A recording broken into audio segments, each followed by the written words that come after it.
Hello and welcome to Lunchtime Politics. First, the highlights. Leaked memo on 2020 EndSARS protests in Lagos continues to generate reactions.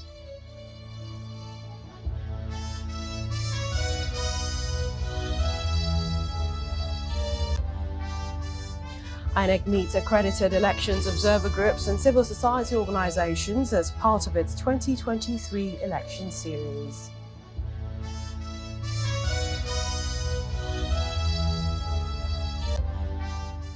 And civil society groups under the aegis of Edo Civil Society reject proposed 8,000 naira fuel subsidy palliative by the federal government.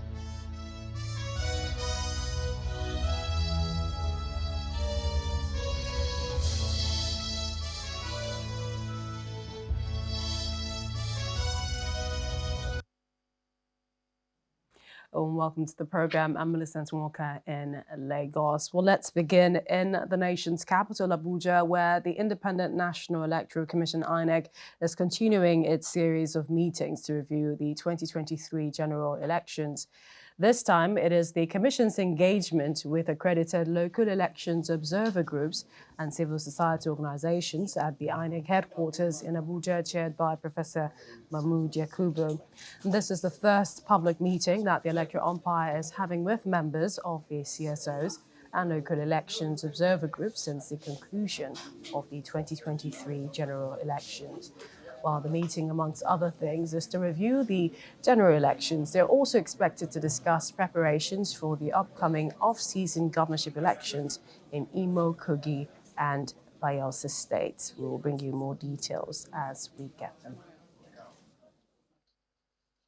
To other stories now, the leaked memo that went viral on social media yesterday addressed to the Lagos State Ministry of Health requesting for 61,285,000 naira for mass burial of over 100 persons believed to have died in the 2020 EndSARS protests, still generating lots of reactions. Now, the memo dated July 19, 2023 was seeking the processing of funds after approval by the governor, and also said a ministerial tenders board meeting reportedly sat over the recommendations of the Procurement Planning Committee, after which no objections were raised to the award of the mass burial contract to a funeral service provider. The 5-paragraph leaked memo also directed that relevant taxes and deductions be remitted by the approved company. Well, there's been controversy over the number of deaths recorded after the EndSARS protest 2020, resulting to the governor setting up of an inquest led by Justice Doris Okobi. For the Lagos state government, it's called it the handwork of mischief makers, dismissing the viral memo on EndSARS mass burial. In a release by the Permanent Secretary, Ministry of Health, the government explains that the bodies were picked up from across Lagos and none from the Lekki toll gate. Our correspondent, Amaju Bani, has more. The Lagos state government, through its Ministry of Health, has responded to reactions of a mass burial plan for casualties of the 2020 EndSARS incident, saying peddlers of the news are deliberately misinterpreting and sensationalizing a letter from the Lagos state government's public procurement agency. According to the state government's response in the form of a statement signed by the Permanent Secretary at the Ministry of Health, Dr. Olusegun Ogboye, the Lagos State Environmental Health Unit picked up the bodies in the aftermath of EndSARS violence and community clashes at Fagba, Ketu, Ikorodu, Orile, Ajegunle, Abulegba, Ikeja, Ojota, Ekoro, Ogba, Isolo, and Aja areas of Lagos State. There was also a jailbreak at Ikoyi Prison. The 103 casualties mentioned in the document were from these incidents and not from Lekki tollgate as being alleged. For the avoidance of doubt, no body was retrieved from the Lekki tollgate incident.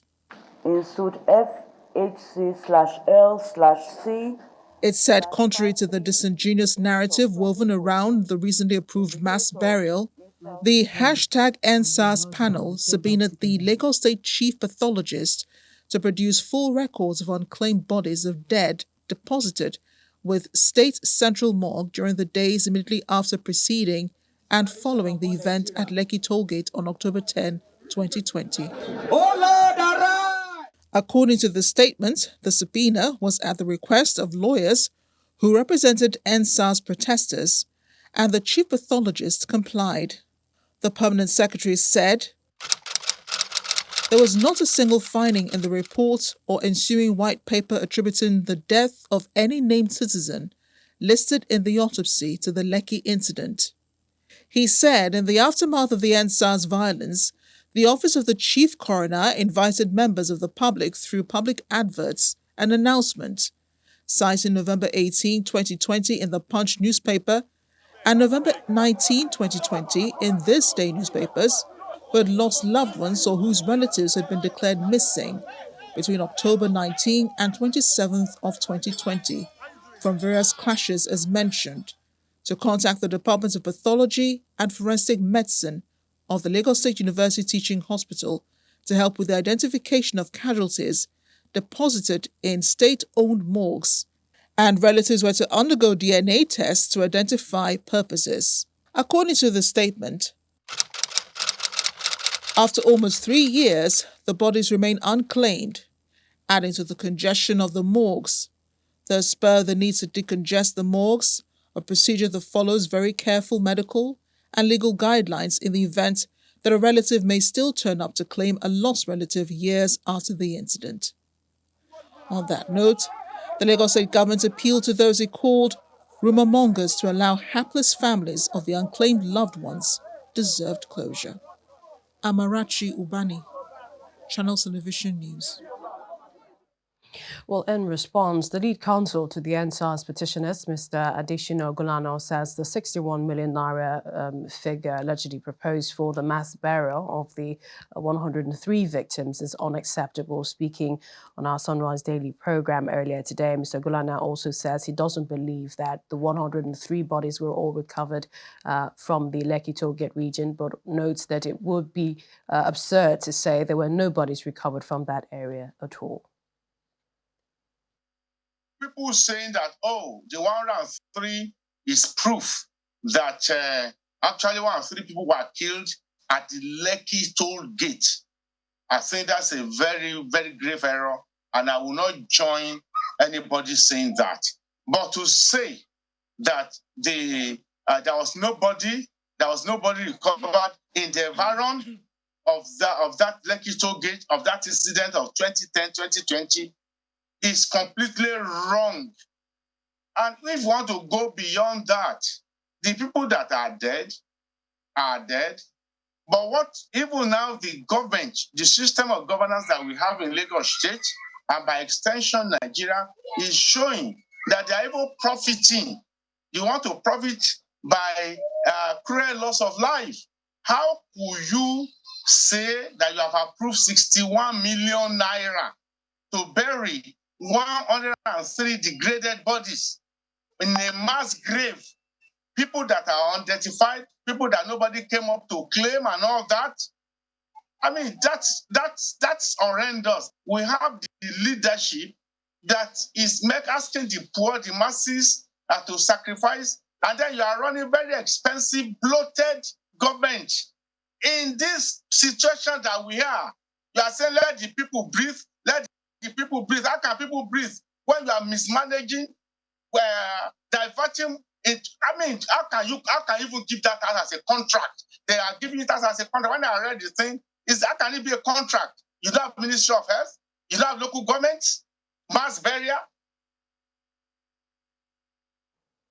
Away from that leaked memo, staying in Lagos, the Court of Appeal, Lagos Division, has set aside the judgment of the Federal High Court, which ordered the Independent National Electoral Commission, INEC, to directly and electronically upload the election results of the governorship and state assembly elections from the polling units to the IREV. The judgment, which was delivered by Justice Abubakar Umar Wednesday, the 19th of July, had the other two justices on the panel, Justice Olukayode Bada and Justice Onyekachi Otisi, in agreement. On March 8, 2023, the Labour Party, its governorship candidates, Gbadebo Rhodes Viva, and 41 others had obtained the order of mandamus to compel INEC to obey the Electoral Act and its guidelines for the conduct of the elections in a judgment delivered by Justice Peter Lifu of the Federal High Court, Lagos. In the judgment, Justice Lifu had, among other things, compelled INEC to comply and enforce the provisions of Clause 37 and 38, mandating presiding officers to electronically transfer the results of the polling units direct to the collation center and scan copy of the Form EC8A and INEC's IREV immediately after the completion of all the polling units' voting and result procedure. Dissatisfied with the decision, the APC and the Social Democratic Party sought leave of court to appeal the judgment and eventually filed its notice of appeal as interested parties. In resolving the sole issue for determination, the court agreed that with the APC that Section 50, subsection 2 and Section 60, subsection 5 of the Electoral Act 2022 gives INEC very wide discretionary powers to determine how it carries out its assignment, including the manner it transmits or transfers election results from the polling units to the collation center. The appellate court also averted its mind to the decision of Justice Emeka Nwite of the Federal High Court Abuja and agreed with the APC that the suit in Lagos is an abuse of court process. In the suit, Justice Nwite, while delivering judgment, held that INEC is at liberty to specify or pick the method of transmitting election results. And we go to another situation in Benin City. Just moments ago, civil society groups under the aegis of Edo civil society organizations are taking to the streets of Benin City, the Edo state capital, in protest against the recent rise in prices of premium malted spirits. The protesters are unhappy and describe the increment as misplaced. According to them, while the new National Assembly members are made to share huge sums running into billions of naira to improve their working conditions, the downtrodden groan under the new fuel regime.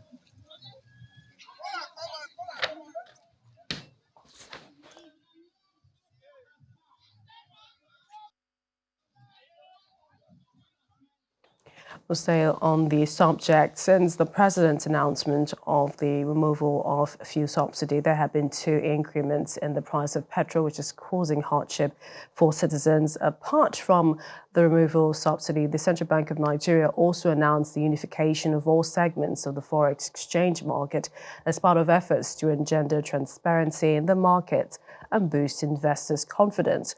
Although the policy has been widely applauded as well-intentioned and necessary, it has put additional pressure on the local currency and manufacturers with ripple effects on prices. Both policies are being put in place at a time Nigerians are just recovering from the shocks of a controversial Naira redesign policy that crippled businesses for several months. Although the federal government has announced a series of palliatives to mitigate the impact of petroleum subsidy removal and similar shocks on the people, many are still going through the crushing impacts of as prices of petrol, foodstuff, and other essential commodities continue to rise. To take a closer look at this and some of the recent policies of government, joining us right now is Mr. Temitope Kolade Anderson. He's an economic and energy analyst. He joins me now here in Lagos virtually. Welcome to the program. Thanks, Millicent, for having me. What's your reading of things as they are? Are they necessary pains that Nigerians must go through? Well, we are in a catch-22 situation, in my view. Apparently, fuel importation put a great deal of strain on the naira. Subsidy payments back then favored what we typically refer to as the cabals, and of course, it also basically influenced moving those petroleum products out of Nigeria to neighboring African countries, and it basically created some mismatch for the country. And so generally, it was assumed when we're going into the elections that it was a necessary evil that we needed to deal with in terms of removing the subsidy. The question then is, do we exactly go about it the way we have done, especially given the background that you've also laid, that we've also, at the same time, given of the issue around subsidizing Forex, right? So the question would be, should we have done the two at the same time? One would think that, with the benefit of hindsight, that these issues could have been handled separately and more methodically, right?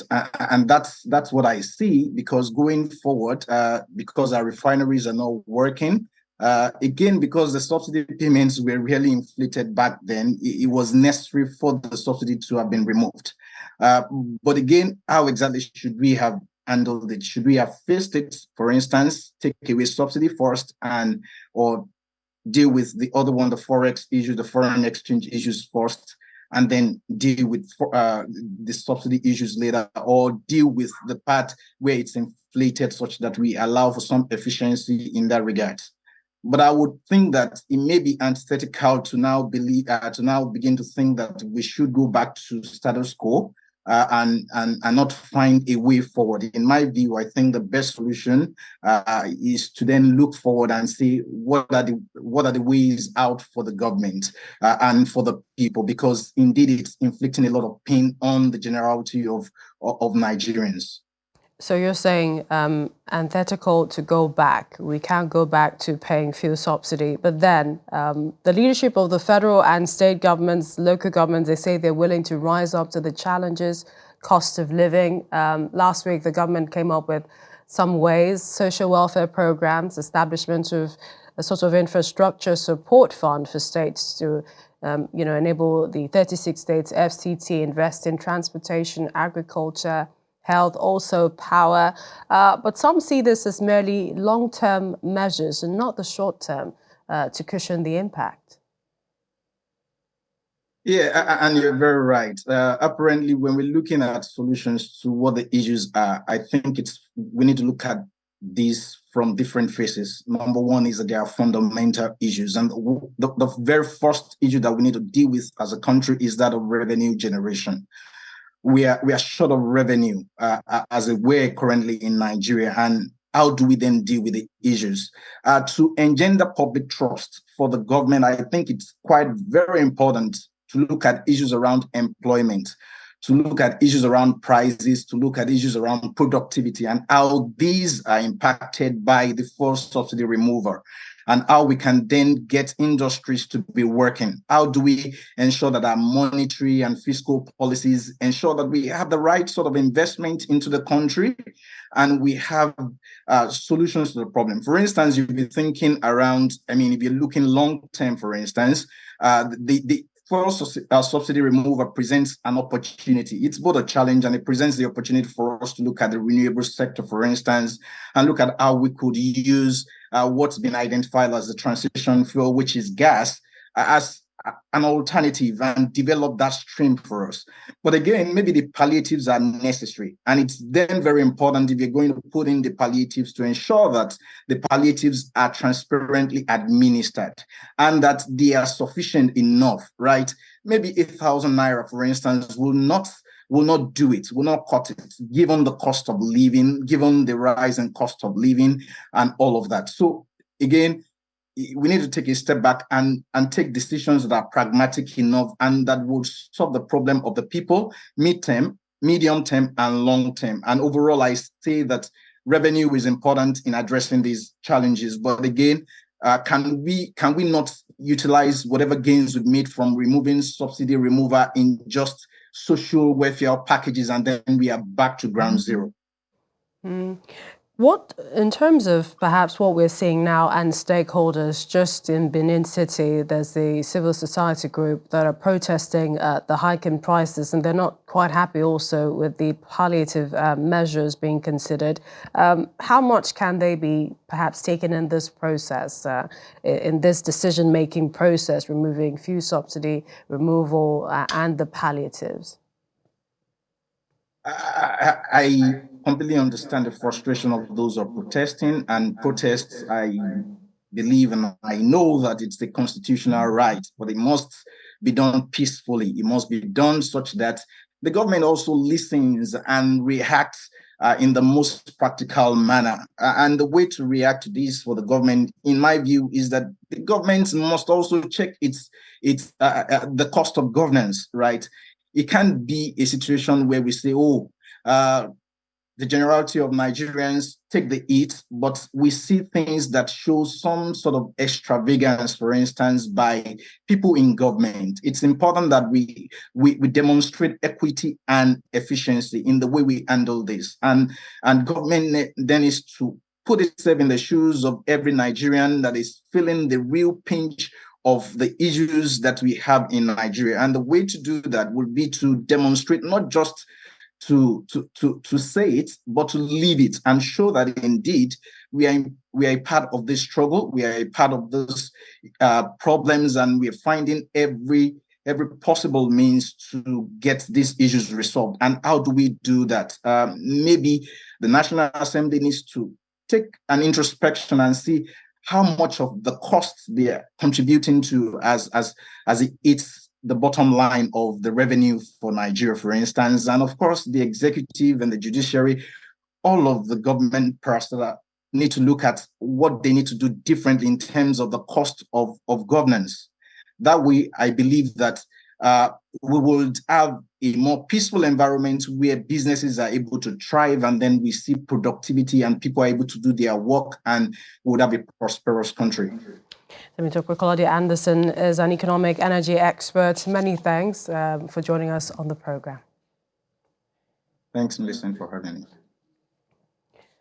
We'll move to other stories now. Nigeria's Vice President Kashim Shettima is in Rome representing President Bola Tinubu among other global leaders for the first stock-taking moment summit themed Transforming Food Systems for People, Planet and Prosperity. It's taking place from Monday the 24th to Wednesday, July the 26th. During the summit, which begins today, the Vice President will chair a high-level session themed Innovative Financing for Food System Transformation, the case of Nigeria, as well as a side event titled Scaling Up Multi-Stakeholder Collaboration and Investment in the Implementation of Food System Transformation Pathways in Nigeria. It will then proceed from Rome to St. Petersburg in Russia to represent the President at the Russia-Africa Summit scheduled from Wednesday, July the 26th. While in Russia, the Vice President will join other political and business leaders at the second Russia-Africa Summit and Russia-Africa Economic and Humanitarian Forum focused on strategizing to enhance relations between Russia and the African continent.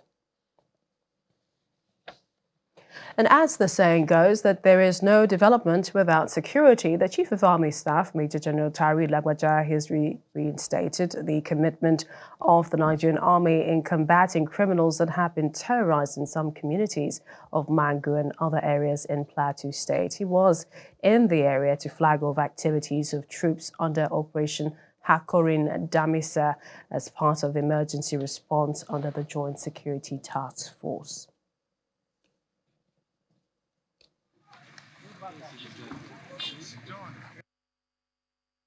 The Nigerian army is not overwhelmed in any respect. Yes, the crisis on the plateau has been on for over 10 years. But the Nigerian army, including the other services and other security agencies, have been responding to this crisis. I also need to bring to the fore the fact that in combating any crisis, is usually juggling what we call the three trinity in the military. That is the people, the government, and the military. So it's a careful balancing act. And so if the military is working very effectively and the people do not cooperate with the military, the results will be negative. And if the government do not. So I ask for the cooperation of all stakeholders in Plateau with the troops. Give them information, trust them, respect them. They will respond. Within a short spell, you can see that the situation in Mangu has been brought under control. There's stability in Mangu now. What we want to do is to project out to other parts of Plateau such that there will be peace all around, even beyond Plateau. But the troops are not overwhelmed. They are reacting appropriately, but we need the cooperation of the larger society to be more effective. Be rest assured that these troops under my command will give their very best, and they will stamp out every form of insecurity and bring peace and stability to law-abiding citizens. Well, let's bring you some other political stories over the weekend. The Ebonyi State Governor on Sunday congratulated Walter Chukwuemeka, also known as MC Walter, for apparently breaking the Guinness World Record for the longest amount of time anchoring an event. MC Walter did this for 130 hours. The feat is, however, yet to be officially confirmed by the Guinness World Record. Also, Katsina State Governor over the weekend, he ordered the immediate payment of compensation to landowners for the kickoff of a massive expansion of the Umaru Musa Yar'Adua International Airport in Katsina by the federal government. He met with the permanent secretary of the Ministry of Aviation and Aerospace at the ministry's headquarters in Abuja. While in Rivers State, the governor inspected the ongoing construction work at the government secondary school Okehi. During the tour, he was accompanied by the chairman of the local government area, the Rivers State Commissioner for Education, and the Rivers Commissioner for Youth. Well, let's head to Delta, where the governor attended the inauguration of the chairman and members of the Delta State Board of Internal Revenue. At that event, the governor charged the new board members with the responsibility of surpassing achievements of previous board, ensuring financial stability of the state. He asked them to use creative and innovative approaches to expand the tax net without burdening taxpayers. And finally, our final stop, Enugu State Governor. He, over the weekend, announced his award of a postgraduate diploma in strategy and innovation at the Business School of the University of Oxford, England. Well, you've been served lunch this day. Many thanks for watching. I'm Melissa Walker. Bye for now.